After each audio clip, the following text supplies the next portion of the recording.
Hi, I'm Sophie, founder of Hearty Mums, and your host for the Precious Plan, an initiative to support families who are planning for a baby in their 30s.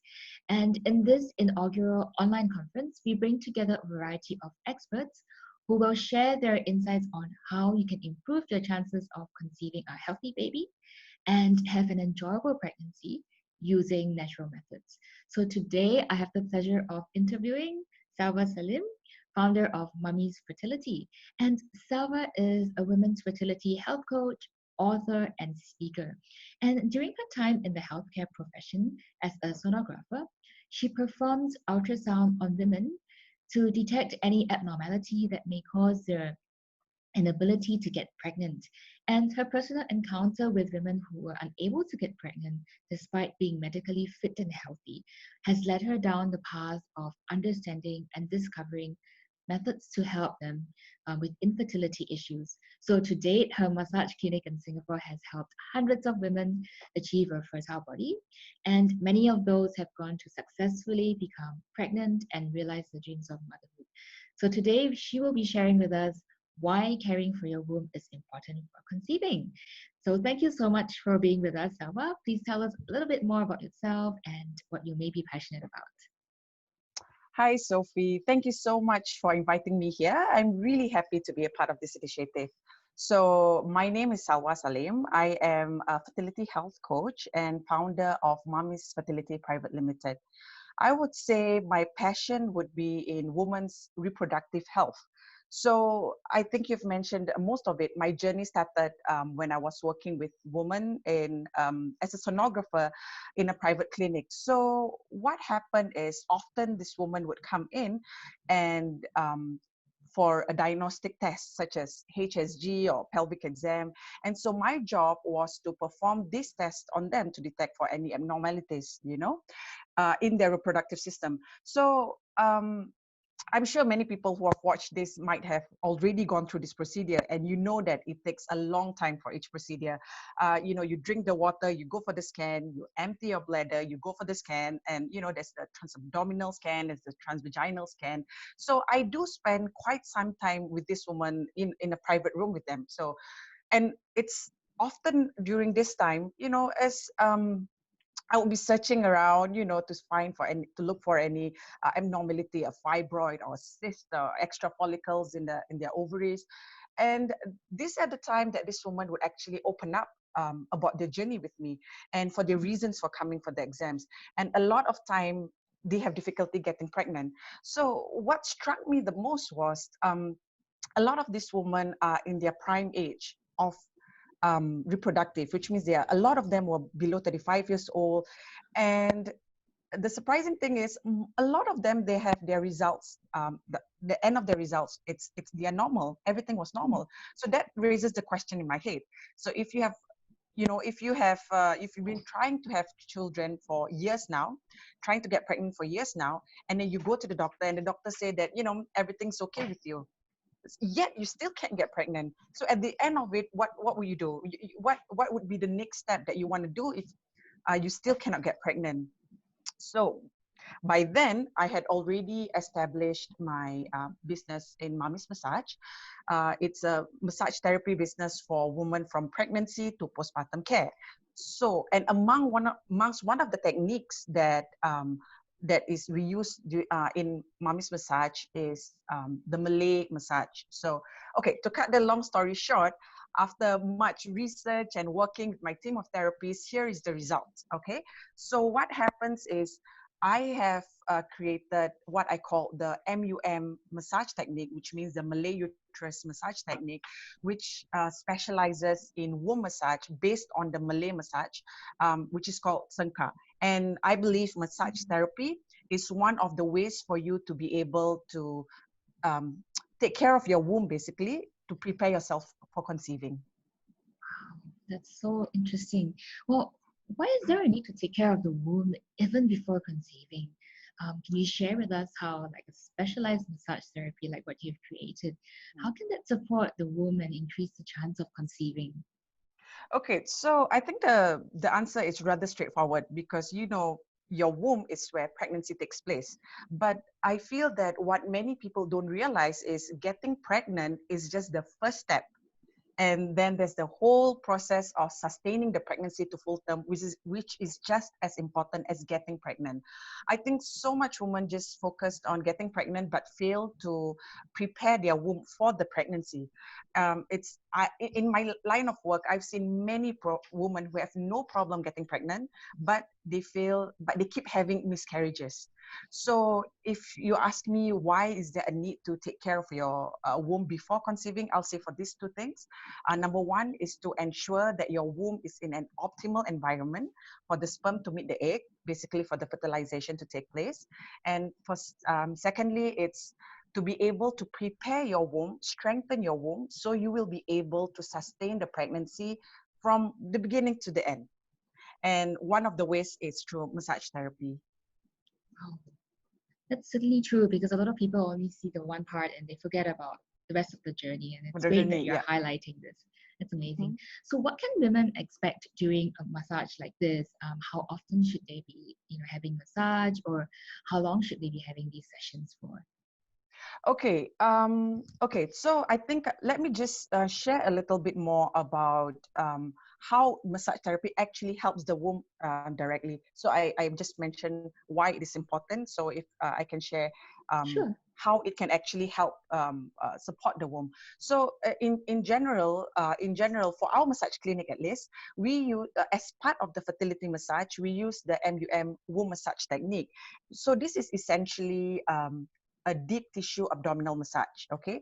And in a nutshell, I just want to share the benefits of this abdominal massage. Generally, it helps to reposition your uterus back into its original position. It improves circulation for an overall stronger and healthier reproductive system. And depending on what problems you have, it will also help. For example, let's say if you have any sorts of blockages or past operations or past miscarriages, one of the things that it can help is to remove any of the old stagnant blood, any dead cells, any tissues, basically to cleanse out the womb, and also break down any scarring or adhesions that is present. And if you have problems like hormonal problems, for example, like if you have irregular menses or PCOS, it can help with better hormonal imbalance. It can help, regulate your menses. And at the same time, it would also help, let's say if you're going for IVF, it would help with bringing fresh oxygenated blood to your eggs, for ovary stimulation. So there's really, really, really a lot that I can go on and on for the benefits of massage therapy on the womb. Wow, that's amazing. So how often should women? Okay, so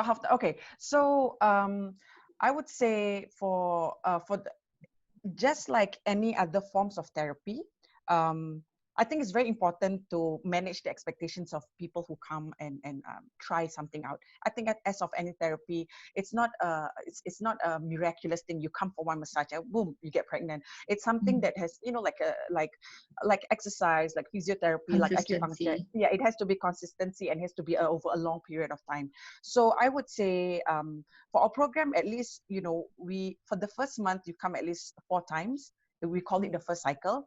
This is for correctional reasons, and subsequently we call it like a maintenance massage. So any issues that you have will be corrected in the first cycle, where you do it very frequently, and then you have to keep up with it for 3 months, 6 months, 1 year. So my recommendation is at least 3 months consistently, but best to do it over 6 months or 1 year. Wow. Yeah. Very interesting. So what are the common feedback that women that you work with have? Okay, so the most common feedback that we have is the first thing, this woman would come back after the first cycle. They will come back for the next month after their menses.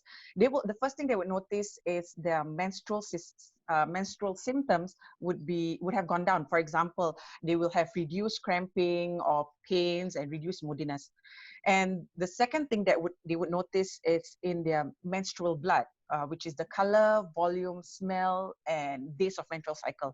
So essentially, if I can go on a little bit, for a healthy menstrual blood, it should be bright red or at least red. anything dark red, dark brown, or blackish, it's a sign that your reproductive health is not good, because you want the blood to shed immediately after, to leave your body immediately after it's shed from the endometrial cell. So one of the things that they would notice is the color of their menses would be brighter, it would be red, would be more fresh. So that's one of the things. And the volume, especially women who are a little bit older, they tend to have the number of days of their menses is lesser, or their volume is very little. So one of the things that they notice is there will be an increase in volume of the menses blood and increase in the number of days, which is good because you want a thick endometrial lining to be able to, as a sign of good fertility. And one of the other things, the smell, and the smell, and also over the months, they would say that their menses cycle is more predictable, like clockwork. You know, our human body, actually we can see like our human body should be like attuned, you know, like the moon cycle. I always give that example. You can predict when it's going to be a full moon, and for a female body, we should be predictable just like that, so that you can know exactly, you know, when you ovulate, when you're going to have your menses, and then you can time your menses, you can time, you know, when you're going to have intercourse after you ovulate and stuff like that. Yeah, so that are the common feedbacks that the clients would usually say. Wow, this is really very insightful. And so also some of the things that I think people don't even commonly discuss about or even talk about because it's very personal. Thank you for Mm-hmm. highlighting that. Well, are there any simple techniques that you may want to recommend for the audience to try at home, something that they can do to support themselves? Well, there are, I mean, as a fertility health coach, I would say there are many things that women can do to help improve their health, to help improve their fertility in general. There's really so many things that are so simple yet overlooked, like having, like sleeping on time, sleeping on a regular, you know, having a regular sleep pattern, because it helps with the hormonal balance and the environmental factors. But for the massage technique, well, our massage technique, we basically have two different types, which is the professional and the self-home massage, like you mentioned. The professional is done by our therapists in our massage clinic. As for the self-massage, it can be done at home, but in order for me to share, it will probably take like a workshop. So anyone who comes to us, we will show them exactly the step-by-step technique to do, and then they can do it as a part of their self-fertility, self-care, you know, back home. Yeah. Fantastic. Wow. Thank you for your very interesting sharing. Certainly a lot of things very close to the heart as well. So thank you once again for being with us this session and sharing with us about caring for your womb and why it's important for conceiving. And so for the audience out there, do continue to join us for the next few days as we present to you more golden nuggets from our panel of experts. And here's to the best start for your baby. I'm Sophie, your host for the Precious Plan. See you in our next episode.